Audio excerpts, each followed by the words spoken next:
You conveniently forget all of that to paint this picture that all was rosy and hunky-dory.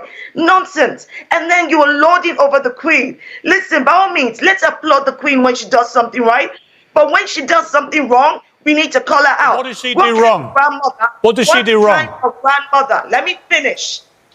What kind of grandmother will be so close to her grandson, Harry, but then not use her power and influence as queen to protect them from the racist media coverage? What kind of grandmother will protect her own son, Prince Andrew, from the potential crime of raping a minor, but will do jack all to protect Harry and Meghan? Especially, I have no doubt that she would have heard about the suicidal thoughts and the help and support she needs. And then you sit there hammering on about how the royal institution is not racist. Are you out of your godforsaken mind? No, you know what? I find what you're saying about the Queen actually disgraceful. I find what you're saying, you're entitled to your opinion, Shola. Sorry, no, I'm allowed to respond to what you've just said. Is rooted, listen, you might learn something. The royal family as an institution is rooted in colonialism, white supremacy, and racism. The legacy is right there. So you're now surprised that a comment would have been made by several members of the royal family about how dark Archie's skin is. It's not several members, actually. No, you can't spew lies. All right. Harry and Meghan. Are we allowed to engage in any of this? Let me finish. Well, you're not stopping. That Harry and Meghan had the audacity to speak that truth, then you should be at the actual outrage of racism. Right, okay. Am I allowed to respond to this? Am I allowed to respond yet? You can respond now. Okay. I think what you just said about the Queen is disgusting. I think it's unbelievable. You talk about the behaviour of a 19... Am I lying when I said that? Allow me to say what I'm... Allow me to explain. And the institution is protecting... Right, allow me to defend our royal family, thank you. You tell me. Button to stay connected with us. Today we're peeling back the layers of Piers Morgan's selective journalism and the bold challenge presented by Dr.shola CONFRONTS. We'll dissect how this fearless commentator dismantled his anti-Meghan Markle narrative on live television and in the process shed light on the hypocrisy within his reporting, so buckle up as we delve into this riveting debate. You might know Piers Morgan as a vociferous critic of Prince Harry and Meghan Markle. He's made a name for himself in recent years as one of the most unrelenting voices against them. A man known for his sharp tongue, he's not shy about expressing his views, especially when it comes to Meghan. Let's take a moment to delve into Piers' career. He's been in the media industry for decades and he's never been one to shy away from controversy. But when it comes to Meghan Markle, his criticism takes on a different tone. Every misstep Meghan makes, whether real or imagined, becomes headline material for Piers. A misplaced word, a misunderstood gesture, or a perceived slight against tradition, all fodder for his critical commentary. However, when it comes to positive news about Meghan and Harry, Piers goes strangely quiet. Their achievements, their charity work, their efforts to forge their own path, all these seem to disappear from his reporting. It's as if these stories simply don't exist. And this selective journalism raises questions about the fairness of his reporting. Now, it's not wrong to criticise public figures. They're in the spotlight and their actions are up for scrutiny. But the problem lies in the selective focus. If Piers prided himself on fair reporting, why wouldn't he highlight these achievements? Why does he choose to ignore the good and amplify the bad? This selective journalism is not just about painting Meghan in a certain light. It's about pushing a narrative that fits his anti-Meghan agenda. And this isn't just speculation. This bias in his reporting has been called out by several commentators, including the fearless Dr.shola CONFRONTS, who we'll talk about in the next scene. But the question is, has his reporting been fair and balanced? Let's dig deeper, because when we start to look at the facts, we see a different story. A story of bias, of manipulation, and of a one-sided narrative that serves a specific agenda. And that's not journalism, that's just propaganda. Enter Dr.shola CONFRONTS, a woman known for her fearless commentary. A formidable force in the world of media, she's made a name for herself by challenging narratives and bringing to light the unspoken truths that are often conveniently overlooked. Dr. Shola, a lawyer and activist, is not one to shy away from confrontation, especially when it involves issues she's passionate about. Now, Imagine a live television encounter between her and Piers Morgan, a man whose narrative against Meghan Markle has been anything but balanced. This was not just any ordinary conversation.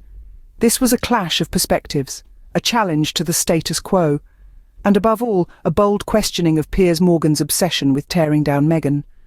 Dr.shola, in her inimitable style, confronted Piers Morgan head-on, calling him out for his skewed representation of the Duchess. She pointed out the elephant in the room, how Piers Morgan has been relentless in his criticism of Meghan, while conveniently ignoring the undue negative press she received, even before she married into the royal family.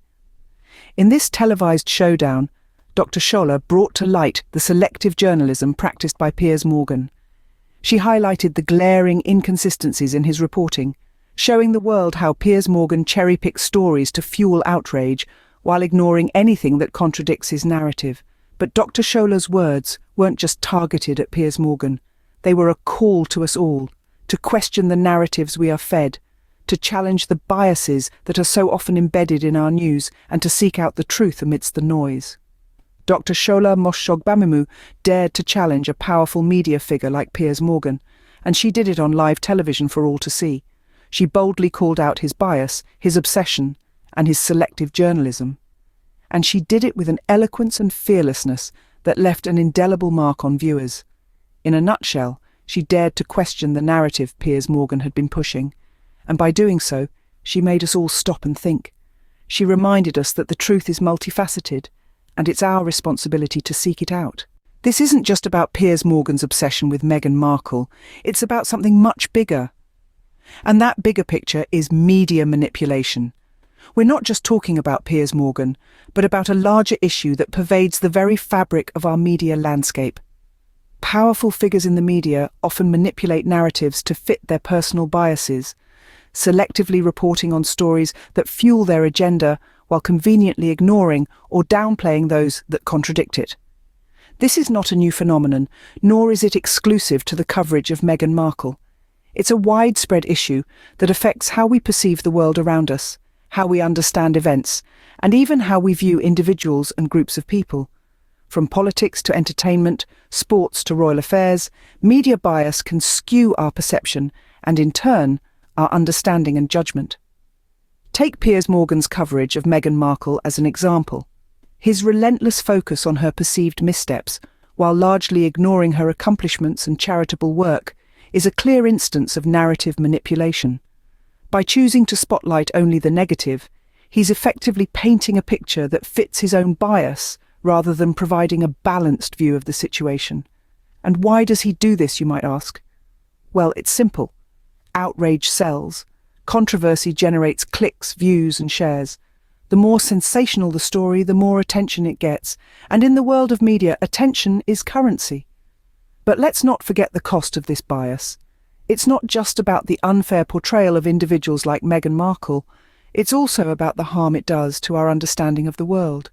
When the media chooses to push a particular narrative, it can distort our perception of reality, fuel divisive rhetoric, and even perpetuate harmful stereotypes. So it's not just about one man's bias, but a systematic media bias.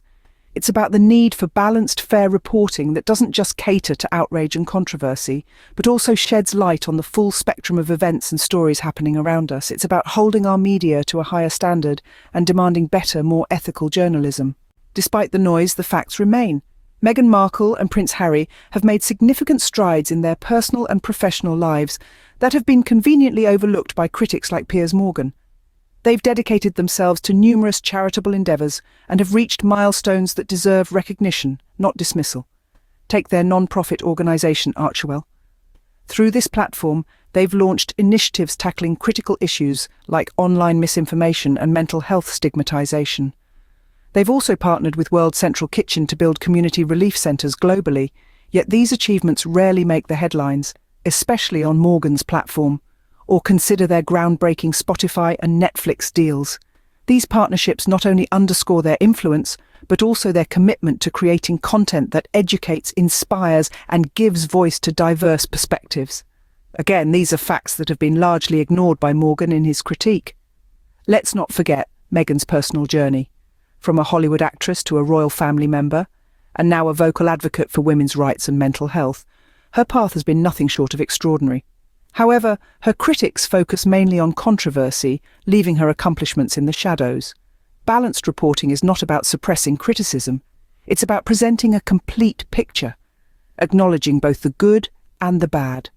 It's about ensuring that the audience gets to hear all sides of the story, not just the parts that fuel a particular narrative.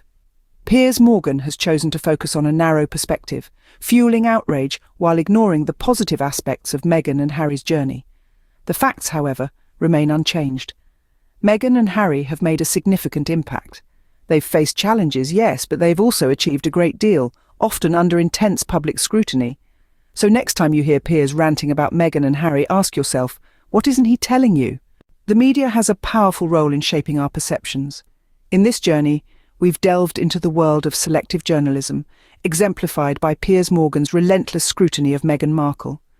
We've seen how every misstep is amplified, while achievements fall into the abyss of silence. We've also shone a spotlight on the fearless Dr.shola CONFRONTS, who courageously called out this bias on live television. She highlighted the fact that the negative press directed at Meghan predates her royal life, showing us that the criticism wasn't born out of her actions, but rather, it was a narrative waiting for a protagonist.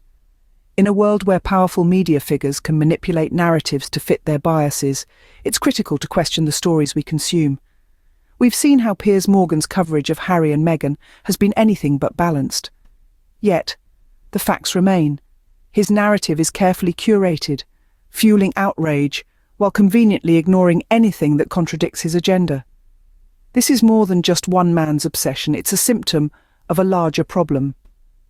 As we navigate the sea of information, let's remember to stay critical, to question narratives, to seek out what isn't being told. Thanks for joining us today. Remember to subscribe and stay tuned for more insightful discussions. Until next time, stay curious and stay informed.